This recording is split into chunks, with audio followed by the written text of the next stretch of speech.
Negativity bias is defined as our tendency to give more attention or give more weight to negative experiences over neutral or positive ones. Personally, I'd change a little bit and say negativity bias is our innate reaction to dwell on or give more mental space to negative events and news. Keeping everything simple, let's talk about what negativity bias is, how it impacts our lives and our careers, and what you can do to combat it.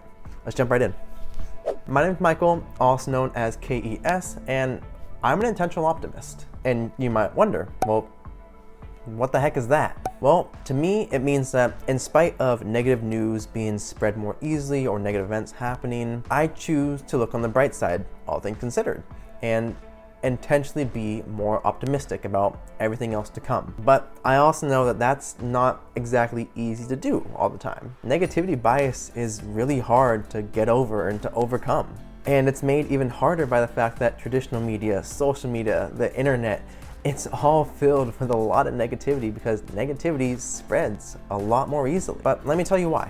If you're familiar with marketing, then you'll know that most ads and most ad campaigns are designed to make you feel some type of way. And this is because emotions create action. And our brains are actually hardwired through evolution to be able to focus on negative aspects around us a lot more readily and a lot more easily. From what research presumes, this is because our ancestors had to be a bit more negative and pessimistic to survive. If there were some warnings passed through about dangerous predators or some dangerous illness, then they had to be negative. They had to be able to survive by being cautious. So naturally, these big, scary headlines, big, bright red flashing colors, creates anxiety, it creates fear, it creates uncertainty. And from there, it can create action.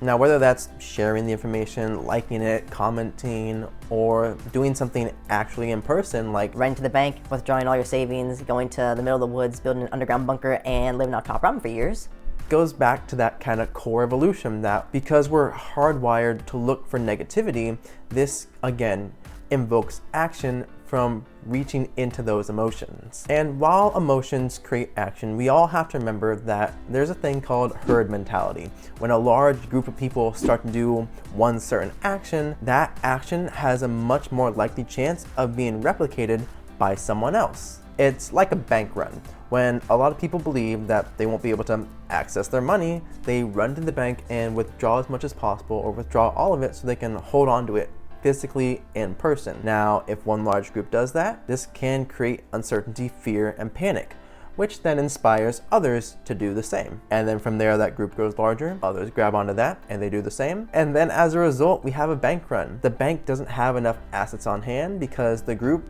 all focused on the fear and negativity, is trying to withdraw all the money, but they can't.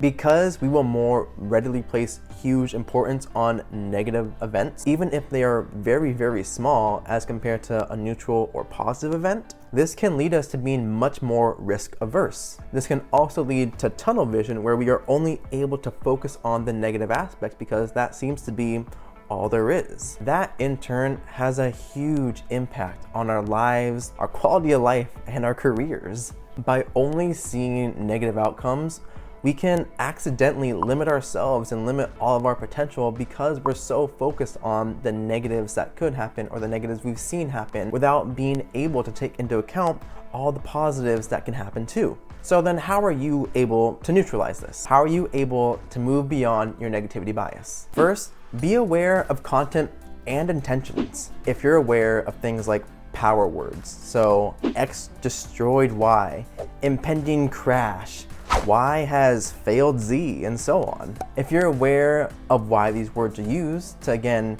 invoke an emotion, then you can be aware of the intention behind it, that emotion creates action. And I'm not saying don't read the news, but that is an option too. You can do a low information diet, which if you look at my video on why personal development's overwhelming, I touch on a bit more about that there too. What I am saying is learn that negativity can be used to spark action and grab your attention, because attention is money. Be considerate and mindful of yourself and others. It never hurts to really ask the question, why? Because negativity spreads so much more easily and so much more rapidly, Taking that moment to pause and ask yourself why can give you a chance to really think about what's going on and what you're actually feeling. This way, you're moving based off your own actions and not just reacting because everyone else is doing it too. It's a tool to slow down and really ask yourself where you're coming from and why you're coming from that position, as well as see and consider